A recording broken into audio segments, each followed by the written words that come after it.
Jika kita mengesampingkan segala sesuatu yang berkaitan dengan daya saing, desain Pokemon yang baik seharusnya menjadi salah satu kunci utamanya. Pokemon sudah seharusnya menjadi makhluk terlucu di dunianya. Dan ada juga yang begitu mengancam sehingga setiap pelatih di alam semesta Pokemon langsung merasa terintimidasi melihat mereka. Terkadang Pokemon baru tidak akan mencapai keganasan atau kelucuan sepenuhnya, tetapi niat baik penciptanya dapat terlihat dalam beberapa elemen desain mereka. Kemudian kita akan mendapatkan sesuatu yang bisa kita sukai dari Pokemon tersebut. Namun ada keanehan dalam beberapa Pokemon yang dibuat ini. Rasanya mereka dibuat hanya karena hasil kebingungan saja. Meskipun tetap diterima, namun masih ada yang merasa Pokemon tersebut dipaksakan untuk muncul di generasinya.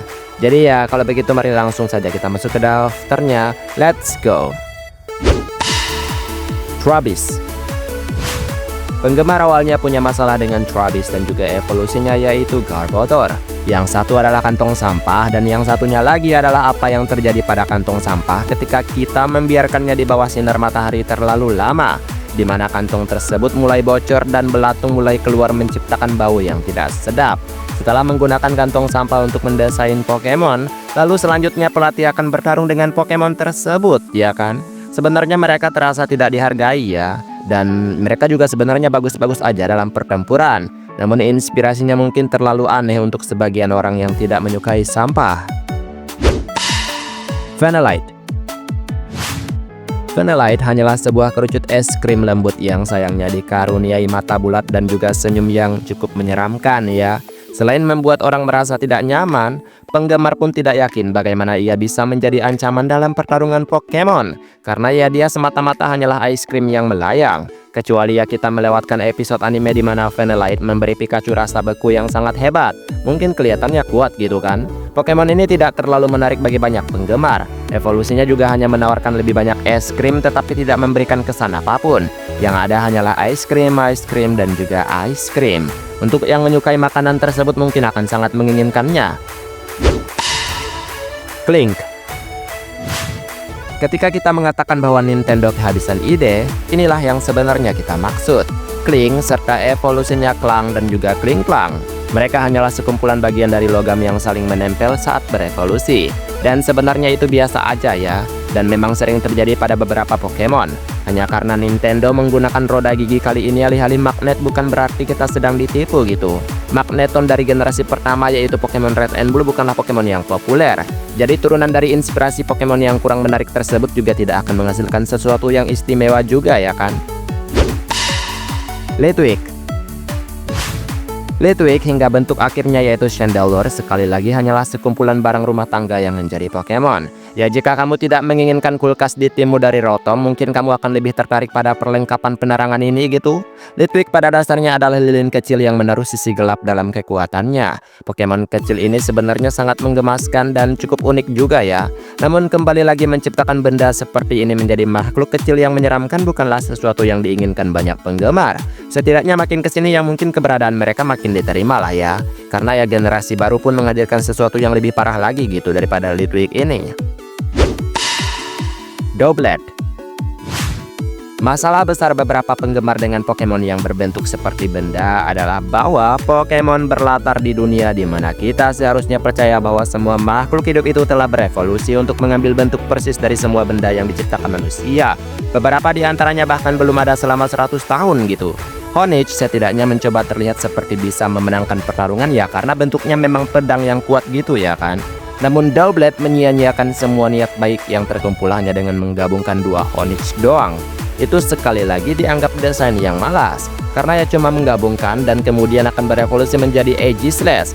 Ya emang sih Aegislash keren gitu kan. Unown.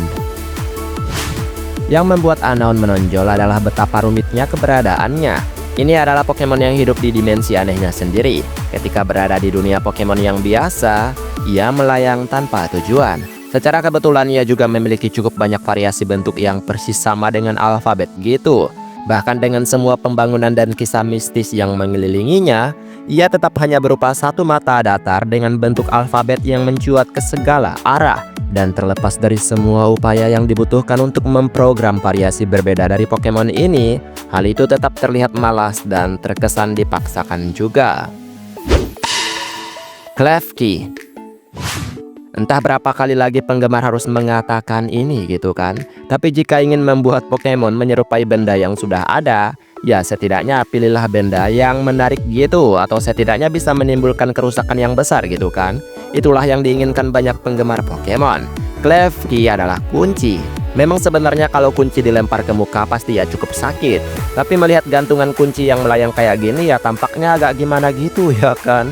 Klefki hanyalah gantungan kunci yang hidup di dunianya. Kombinasi tipenya unik dan bagus, tapi eksekusi desainnya kurang diminati banyak penggemar. Shandigast. Nintendo mengira mereka bisa membuat kastil pasir menjadi menakutkan dengan menjadikannya Pokemon tipe Ghost. Itu adalah taruhan yang bagus sebenarnya, tetapi tidak benar-benar berhasil ya. Jadi sekarang dunia Pokemon punya Shandigast, kastil pasir berhantu ini yang seharusnya menjadi jawaban wilayah Alola yang penuh dengan kepulauan. Sebenarnya Pokemon ini memang menyeramkan dan menarik banget ya kan dari pasir gitu. Terlebih latar belakang dari pasir pembunuhnya yang sangat kental gitu.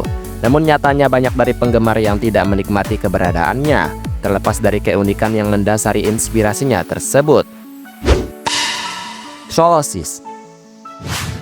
Pertama-tama, Solosis terlihat seperti kacang buncis yang tertancap di kelereng gitu atau cairan gitulah. Dan ini malah mirip kelereng banget kurasa ya. Zat yang melapisinya seharusnya ada untuk mengisolasinya dari dunia luar, memungkinkannya hidup dalam kondisi apapun. Dan isolasi kayak jeli itu dimaksudkan untuk membuatnya pintar ya. Namun kembali lagi desain Solosis lebih mirip dengan biji buncis berakal yang tertancap di agar-agar, yang terlihat mencoba berekspresi dengan kondisinya tersebut. Pokemon generasi kelima memang terlalu kreatif sampai berada di luar pemikiran banyak penggemar Pokemon. Jumlahnya juga banyak dan persaingan mereka pastinya cukup hebat ya. Tapi ya itu tadi, desain mereka kayak ya dipaksain gitu. Lunatone dan juga Solrock. Lunatone dan juga Solrock hanyalah dua batu besar yang berbentuk seperti bulan dan juga matahari. Mengapa mereka bisa begitu membosankan di mata para penggemar? Kita tahu pasti bahwa Nintendo memiliki bakat untuk menciptakan benda-benda langit yang lebih mengintimidasi. Dan banyak kok Pokemon luar angkasa ini tampak cukup keren-keren gitu kan. Namun kondisi sederhana muncul dari dua Pokemon generasi ketiga ini.